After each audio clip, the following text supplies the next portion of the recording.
ओम शांति। आज 20 अगस्त 2020 के मधुर महावाक्य। आज की मुरली में बाबा ने धारणा युक्त बातें सुनाई है, जिसमें बाबा ने कहे बच्चे सावधान रहना है, माया के कोई भी चंबे में फंसना नहीं है और पुण्य आत्मा बनने का पुरुषार्थ करना है। कैसे बनना है ये बाबा ने विधि बताई है, युक्ति सिखाई है। सुनते हैं बाबा के मधुर महावाक्य। ओम शांति। मीठे बच्चे, अपनी सेफ्टी के लिए विकारों रूपी माया के चंबे से सदा बचकर रहना है। देह अभिमान में कभी नहीं आना है। प्रश्न है, पुण्य आत्मा बनने के लिए बाप सभी बच्चों को कौन सी मुख्य शिक्षा देते हैं?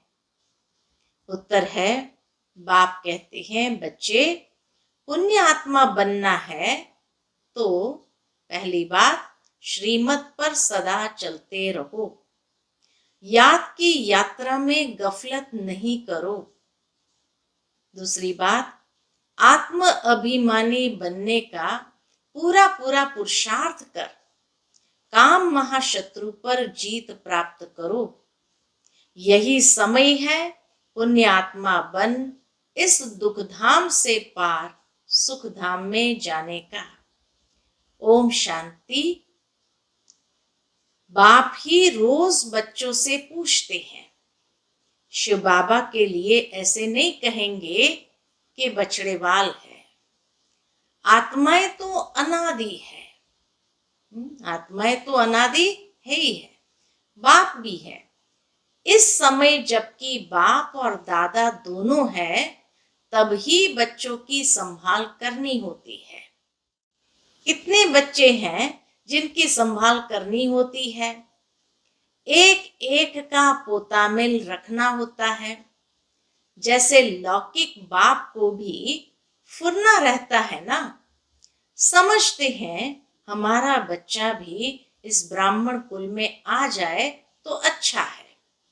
हमारे बच्चे भी पवित्र बन पवित्र दुनिया में चले, कहां भी इस पुराने माया के नाले में बह न जाए। बेहद के बाप को बच्चों का फुरना रहता है। कितने सेंटर्स है, किस बच्चे को कहां भेजना है जो सेफ्टी में रहे। आजकल सेफ्टी भी मुश्किल है। दुनिया में कोई भी सेफ्टी नहीं है। स्वर्ग में तो हर एक की सेफ्टी है, यहाँ कोई की सेफ्टी नहीं है। कहां न कहां विकारों रूपी माया के चंबे में फंस पड़ते हैं। अभी तुम आत्माओं को यहाँ पढ़ाई मिल रही है, सत का संग भी यहाँ है। यहाँ ही दुखधाम से पार सुख धाम में जाना है, क्योंकि अब बच्चों को पता पड़ा है दुख धाम क्या है, सुख धाम क्या है। बरोबर अभी दुख धाम है। हमने पाप बहुत किए हैं और वहां पुण्य आत्माएं ही रहती है। हमको अभी पुण्य आत्मा बनना है। अभी तुम हर एक अपने 84 जन्मों की हिस्ट्री ज्योग्राफी जान गए हो। दुनिया में कोई भी 84 जन्म की हिस्ट्री ज्योग्राफी नहीं जानते।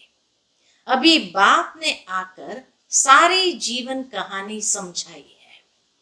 अभी तुम जानते हो हमें पूरा पुण्य आत्मा बनना है। याद की यात्रा से। कैसे बनेंगे पुण्य आत्मा? याद की यात्रा से। इसमें भी बहुत धोखा खाते हैं गफलत करने से। बाप कहते हैं इस समय गफलत अच्छी नहीं है, श्रीमत पर चलना है। उसमें भी मुख्य बात कहते हैं, एक तो याद की यात्रा में रहो, दूसरा काम महाशत्रु पर जीत पानी है। बाप को सब पुकारते हैं क्योंकि उनसे शांति और सुख का वर्षा मिलता है।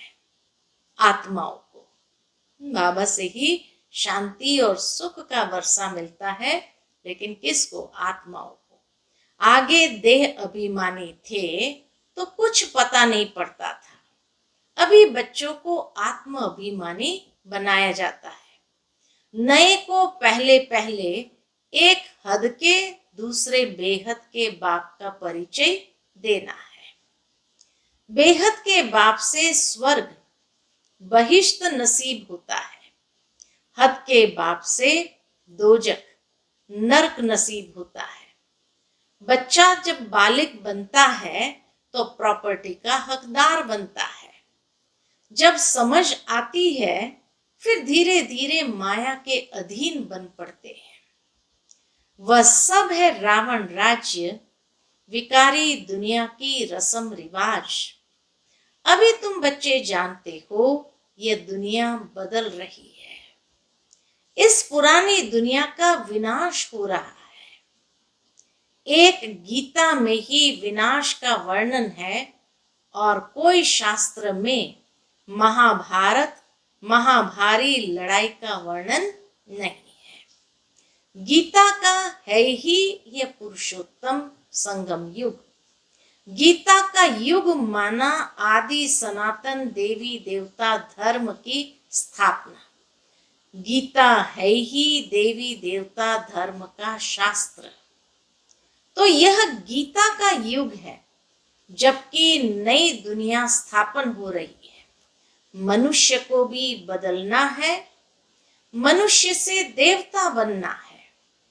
नई दुनिया में जरूर दैवी गुण वाले मनुष्य चाहिए ना। इन बातों को दुनिया नहीं जानती। उन्होंने कल्प की आयु का टाइम बहुत दे दिया है। अभी तुम बच्चों को बाप समझा रहे हैं, तुम समझते हो बरोबर बाबा हमको पढ़ाते हैं। कृष्ण को कभी बाप, टीचर या गुरु नहीं कह सकते। कृष्ण टीचर हो तो सीखा कहां से? उनको ज्ञान सागर नहीं कहा जा सकता। अभी तुम बच्चों को बड़ों बड़ों को समझाना है। कितना बाबा बल भरते हैं कि बाबा कहे बच्चे अभी तुमको बड़ों बड़ों को समझाना है। आपस में मिलकर राय करनी है कि सर्विस की वृद्धि कैसे हो। कल भी बाबा ने ये बात सुनाई थी कि कल सर्विस की वृद्धि कैसे हो, उसकी बैठ के राय निकालो और बाबा को लिख भेजो। विहंग मार्ग की सर्विस कैसे हो। ब्रह्मा कुमारियों के लिए जो इतना हंगामा करते हैं, फिर समझेंगे यह तो सच्चे हैं, बाकी दुनिया तो है झूठी। इसीलिए सच की नैया को हिलाते रहेंगे। तूफान तो आते हैं ना, तुम नैया हो जो पार जाती हो। तुम जानते हो हमको इस मायावी दुनिया से पार जाना है।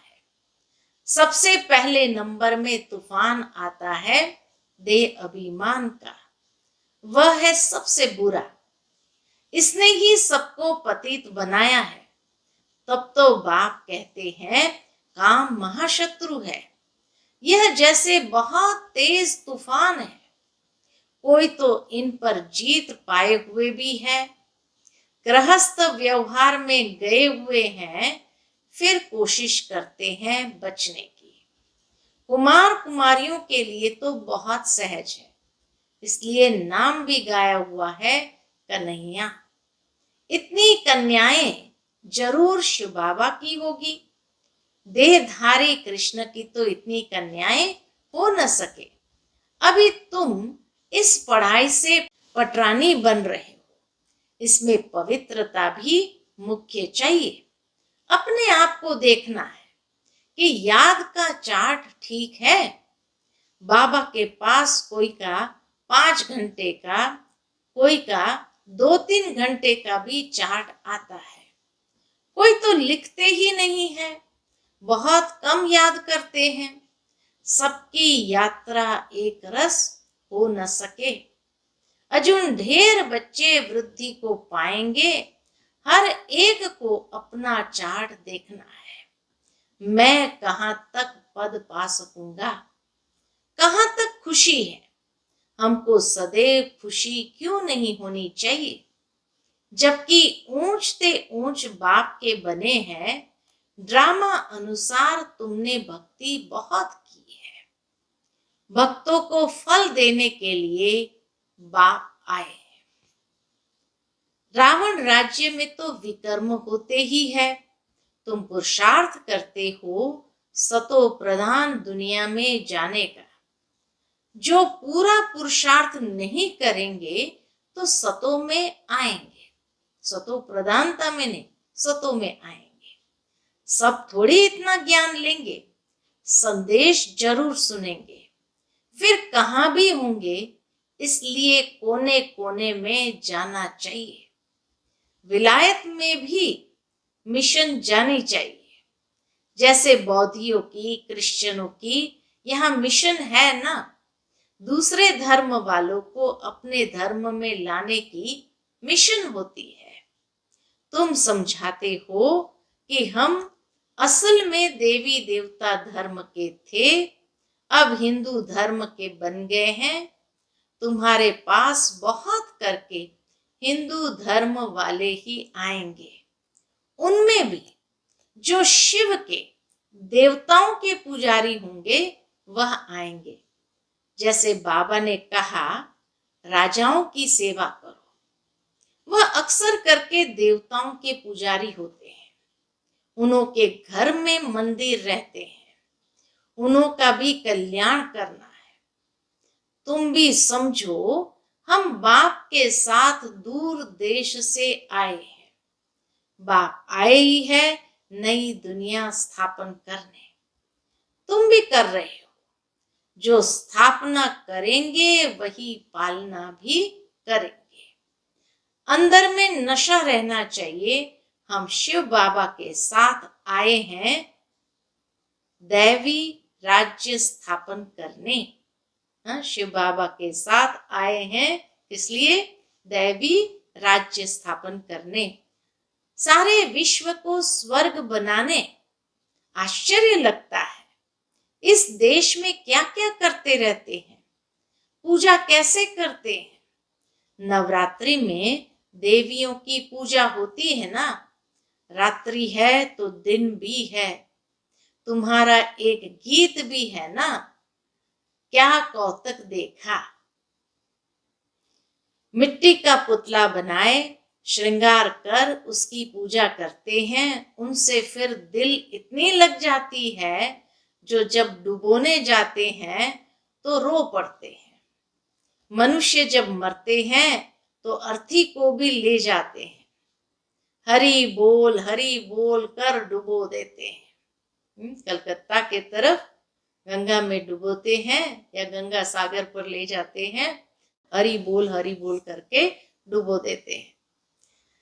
जाते तो बहुत है ना, नदी तो सदैव है। तुम जानते हो ये जमुना का कंठा था, जहां रास विलास आदि करते थे। वहां तो बड़े बड़े महल होते हैं, तुमको ही जाकर बनाने हैं। जब कोई बड़ा इम्तिहान पास करते हैं तो उनकी बुद्धि में चलता है, पास होकर फिर यह करेंगे, मकान बनाएंगे। तुम बच्चों को भी ख्याल रखना है। हम देवता बनते हैं, हम देवता बनते हैं। अब हम अपने घर जाएंगे। घर को याद कर खुश होना चाहिए। मनुष्य मुसाफरी कर घर लौटते हैं तो खुशी होती है। हम अब घर जाते हैं जहां जन्म हुआ था। हम आत्माओं का भी घर है मूल वतन। कितनी खुशी होती है। मनुष्य इतनी भक्ति करते ही है मुक्ति के लिए, परंतु ड्रामा में पाठ ऐसा है जो वापस जाने को कोई को मिलता ही नहीं है। जितनी भी भक्ति कर ले मिलता ही नहीं। तुम जानते हो उन्हों को आधा कल्प पाठ जरूर बजाना है। हमारे अब 84 जन्म पूरे होते हैं। अब वापस जाना है और फिर राजधानी में आएंगे। बस घर और राजधानी याद है।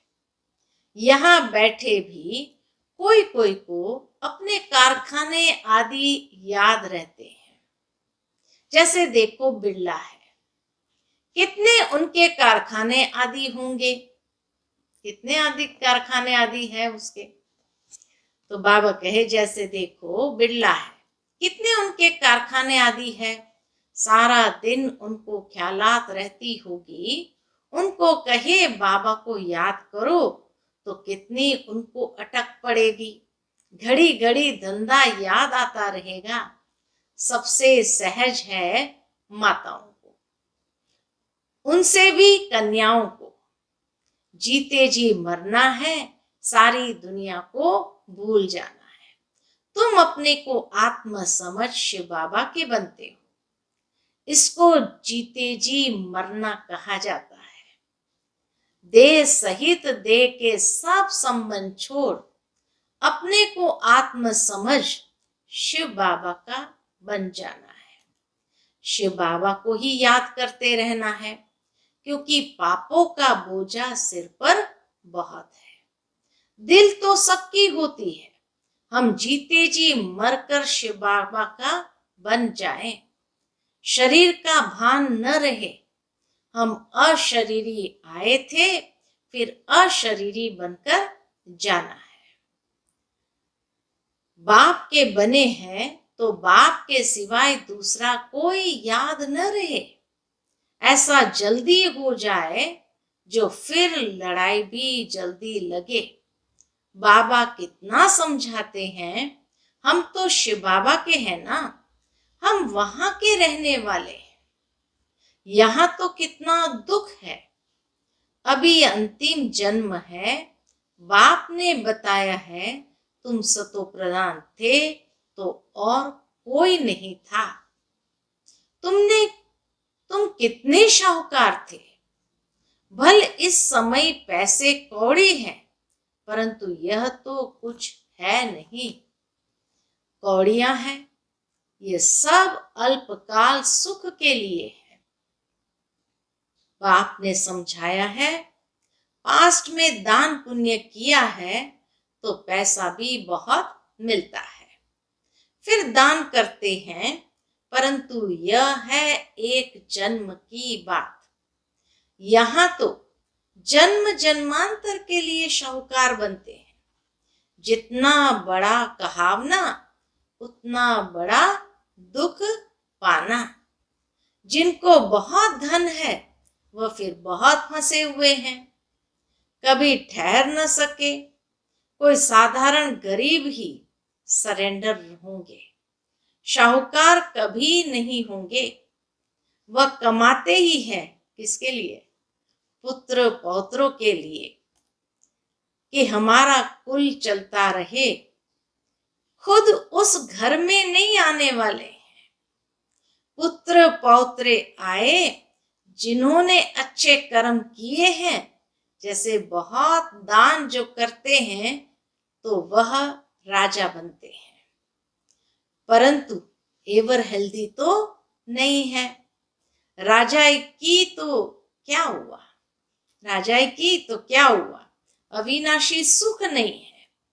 यहाँ कदम कदम पर, बाबा क्या कहते हैं, यहाँ कदम कदम पर अनेक प्रकार के दुख होते हैं। वहां ये सब दुख दूर हो जाते हैं। बाप को पुकारते हैं कि हमारे दुख दूर करो। तुम समझते हो दुख दूर सब होने हैं। सिर्फ बाप को याद करते रहे। सिवाय एक बाप के और कोई से वर्षा मिल नहीं सकता। बाप सारे विश्व का दुख दूर करते हैं। इस समय तो जानवर आदि भी कितना दुखी है। यह है ही दुख धाम। दुख बढ़ता जाता है, तमो प्रधान बनते जाते हैं। अभी हम संगम युग पर बैठे हैं वह सब कलयुग में है। यह है पुरुषोत्तम संगम युग। बाबा हमको पुरुषोत्तम बना रहे हैं। यह याद रहे तो भी खुशी रहे। भगवान पढ़ाते हैं, विश्व का मालिक बनाते हैं, यह भला याद करो। उनके बच्चे भगवान भगवती होने चाहिए ना पढ़ाई से। भगवान तो सुख देने वाला है, फिर दुख कैसे मिलता है? वह भी बाप बैठ समझाते हैं। भगवान के बच्चे फिर दुख में क्यों है? भगवान दुख हरता सुख करता है तो जरूर दुख में आते हैं, तब तो गाते हैं। भगवान ने आकर के इस दुख की दुनिया में ही सबको सुख दिया, तभी तो गाते हैं। तुम जानते हो बाप हमको राजयोग सिखला रहे हैं। हम पुरुषार्थ कर रहे हैं, इसमें संशय थोड़ी हो सकता है। हम ब्रह्मा कुमार कुमारी राजयोग सीख रहे हैं, झूठ थोड़ी बोलेंगे। कोई को ये संशय आए तो समझाना चाहिए, यह तो पढ़ाई है। विनाश सामने खड़ा है, हम है संगम युगी ब्राह्मण चोटी। प्रजापिता ब्रह्मा है तो जरूर ब्राह्मण भी होने चाहिए। तुमको भी समझाया है, तब तो निश्चय हुआ। बाबा कहे तुम्हें भी समझाया है, तब तो निश्चय किया है। बाकी मुख्य बात है याद की यात्रा। इसमें ही विघ्न पड़ते हैं। अपना चार्ट देखते रहो, कहाँ तक बाबा को याद करते हैं, कहाँ तक खुशी का पारा चढ़ता है। यह आंतरिक खुशी रहनी चाहिए कि हमको बागबान पतित पावन का हाथ मिला है। हम शिव बाबा से ब्रह्मा द्वारा हैंडशेक करते हैं। कितने नशे की बातें बाबा ने चढ़ा दी। अच्छा, मीठे मीठे सिकिलदे बच्चों प्रति माता पिता बाप दादा का याद प्यार और गुड मॉर्निंग। रूहानी बाप की रूहानी बच्चों को नमस्ते। हम रूहानी बच्चों की रूहानी माता पिता बाप दादा को याद प्यार गुड मॉर्निंग और नमस्ते नमस्ते। शुक्रिया बाबा, शुक्रिया। आज की मुरली से धारणा के लिए मुख्य सार है। पहली पॉइंट, अपने घर और राजधानी को याद कर अपार खुशी में रहना है। सदा याद रहे, अब हमारी मुसाफरी पूरी हुई। हम जाते हैं अपने घर, फिर राजधानी में आएंगे। दूसरी पॉइंट, हम शिव बाबा से ब्रह्मा द्वारा हैंडशेक करते हैं। हम शिव बाबा से ब्रह्मा द्वारा हैंडशेक करते हैं। वह बागबान हमें पतित से पावन बना रहे हैं। हम इस पढ़ाई से स्वर्ग की पटरानी बनते हैं। इस आंतरिक सुख में रहना है, इसी आंतरिक सुख में सदा बाबा कहे रहना है। आज की मुरली का मीठा वरदान है, अव्यभिचारी और निर्विघ्न स्थिति द्वारा, अव्यभिचारी और निर्विघ्न स्थिति द्वारा फर्स्ट जन्म की प्रारब्ध प्राप्त करने वाले समीप और समान भव। समीप और समान भव, इसको ये बाबा ने वरदान दिया, जो अव्यभिचारी निर्विघ्न स्थिति द्वारा फर्स्ट जन्म की प्रारब्ध प्राप्त करने वाले हैं। जो बच्चे यहाँ बाप के गुण और संस्कारों के समीप है, सर्व संबंध से बाप के साथ का वह समानता का अनुभव करते हैं, वही वहां रॉयल कुल में फर्स्ट जन्म के संबंध में समीप आते हैं। ब्रह्मा बाबा के समीप आते, कृष्ण के समीप आते। फर्स्ट में वही आएंगे जो आदि से अब तक अव्यभिचारी और निर्विघ्न रहे हैं। निर्विघ्न का अर्थ यह नहीं कि विघ्न आए ही नहीं, लेकिन विघ्न विनाशक या विघ्नों के ऊपर सदा विजयी रहे। विघ्नों के ऊपर सदा विजयी रहे, उसको कहा निर्विघ्न। निर्विघ्न का मतलब ये नहीं कि विघ्न आएगा नहीं, आएगा जरूर, लेकिन हर विघ्न के ऊपर विजयी रखना। यह दोनों बातें यदि आदि से अंत तक ठीक है तो फर्स्ट जन्म के साथी बनेंगे। तो बाबा के गुण और संस्कारों के समीप, और दूसरा बाबा कहे अव्यभिचारी निर्विघ्न रहना है। आज की मुरली का स्लोगन है साइलेंस की पावर से, साइलेंस की पावर से नेगेटिव को पॉजिटिव में परिवर्तन करो, नेगेटिव को पॉजिटिव में परिवर्तन करो। अच्छा, ओम शांति।